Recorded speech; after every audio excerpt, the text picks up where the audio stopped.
நகர் மாவட்டத்தில் 22 வயது தலித் பெண்ணை 2 திமுக நிர்வாகிகள் பல மாதங்களாக கூட்டு பலாத்காரம் செய்த ராணிப்பேட்டை மாவட்டம் அரக்கோணம் அருகே திமுக பிரமுகர்கள் பாலியல் தொல்லை கொடுப்பதால் அரக்கோணத்தின் கல்லூரி மாணவியை திமுகவை சேர்ந்த தெய்வ செயல் அரசியல்வாதிகளுக்கு இரையாக்க முயன்றதாக பெண் காவலரிடம் அநாகரீகமாக நடந்து கொண்டதாக திமுக நிர்வாகிகள் இருவர் தூத்துக்குடி அருகே தாய் மற்றும் மகளுக்கு பாலியல் தொந்தரவு அளித்து வரும் திமுக நிர்வாகியை விருதுநகர் மாவட்டம் ஸ்ரீவில்லிபுத்தூர் அருகே பாலியல் தொல்லை கொடுத்ததாக திமுக நிர்வாகியை கைது செய்ய சென்னை அண்ணா பல்கலைக்கழகத்தில் மாணவி ஒருவர் பாலியல் வன்கொடுமைக்கு உள்ளாக்கப்பட்டு கிருஷ்ணகிரி மாவட்டம் அஞ்செட்டை அருகே ஜேசுராஜபுரத்தில் 2.5 வயது சிறுமியை பாலியல் வன்கொடுமை செய்து கொலை செய்ததாக திமுக ஒன்றிய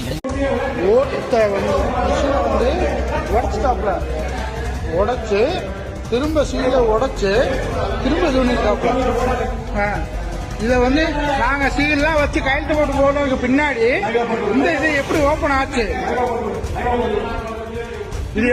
ஆச்சு இது நாங்க சார் நான் தான் பிஜேபிக்கு அத்தாரிட்டி சைன்லாம் பண்ணி சீல் வச்சு போயிட்டேன். நீங்க இது எப்படி திரும்ப ஓபன் பண்ணியா? சின்ன சேனலுக்கு எதாக இருந்தாலும் அது கொஞ்சம் ஆதரவு கொடுங்க. உங்கள் பொண்ணான கையை கொண்டு அந்த பெல்லில் தட்டிடுங்க. அவங்களுக்கு சப்ஸ்கிரைபர் 5-10 ஏறுனா அவங்க மனசு சந்தோஷப்படும். அவங்க வீடியோவும் பாருங்கள்.